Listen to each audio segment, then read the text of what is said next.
আসসালামু আলাইকুম। সবাই কেমন আছেন? নিশ্চয়ই ভালো আছেন। আপনি কত বড় জ্ঞানী হয়েছি এবং কি আমাদের দেশে কত বড় ইঞ্জিনিয়ার হয়েছে, সৃষ্টিকর্তার ইঞ্জিনিয়ারের উপর কিন্তু নয়, হয়েছেন। একটা মৌমাছির বাসা, একটা মৌমাছি কত সুন্দর করে বাসা বাঁধে, তাও কি আপনার মৌমাছির বাসার চাকের মুখ কিন্তু নিচ দিকে থাকে আর মাথা কিন্তু উপর দিকে, তবু কিন্তু মধু কিন্তু পড়ে না। ভাবলাম আমাদের বাংলাদেশের মাছি তো মাছির চাক তো দেখলাম, দেখে একটু বাইরের রাষ্ট্রে মৌমাছিগুলা কেমনে চাক বানায়। আমি গুগলে সার্চ দিলাম,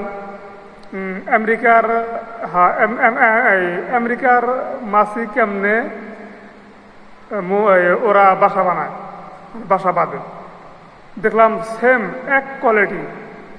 আমার মাথা তখন আসলো, আল্লাহ একই কারিগর দিয়ে মনে হয় এগুলা সৃষ্টি করছে আল্লাহ।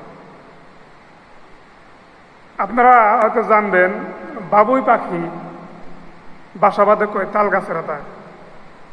বাবুই পাখিকে এই তাল গাছ কিন্তু অতি সহজে ভাঙে না। বাবুই পাখির মাথায় জ্ঞান ডাকিয়ে দিলে আল্লাহ দিছে, এবং কি কত সুন্দর নিখুঁতভাবে বাসাগুলো বানায়। আপনার একটা ঘর বানালে মাপ কিন্তু ঠিক থাকে না, একটু না একটু হলেও কিন্তু মাপ অন্য দিক চলে যায়।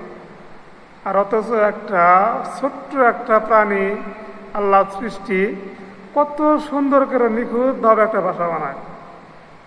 আমরা কি বানাতে পারছি? দামি একটা গাড়ি কিনেছেন,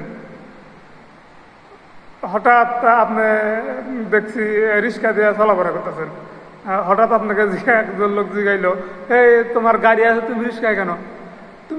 আপনি তখন বললেন গাড়ি নষ্ট হয়েছে। এই গাড়িটা কে বানাইছে? বাবুই পাখি তো মৌমাছি কি না, গাড়িটা আমি আর আপনি বানাইছি। ওখানে ভুল আছে, কিন্তু ওদের কিন্তু কোনো ভুল নেই। আপনি এটা আমার কথাগুলো মিলিয়ে দিবেন যে লোকটা হয়তো ফালতু এমনি বলতেছে। আমি এগুলা দেখেছি, তারপর আপনাদের কাছে শেয়ার করলাম। কাজেই আল্লাহ সৃষ্টি যত সুন্দর, আপনি যখন নিরালায় নিস্তব্ধ হয়ে আপনি চিন্তা ভাবনা করবেন, তখন আপনার মাথায় আসবে। আর এখন তো কিছু লাগে না। যেমন আমি যে দেখলাম যে আমাদের দেশের মৌমাছিগুলা বাসা বানায় কেমনে, আর আমেরিকার মৌমাছি বাসা বানায় কেমনে, গুগলে সার্চ দিলাম, সঙ্গে সঙ্গে এসে বললো।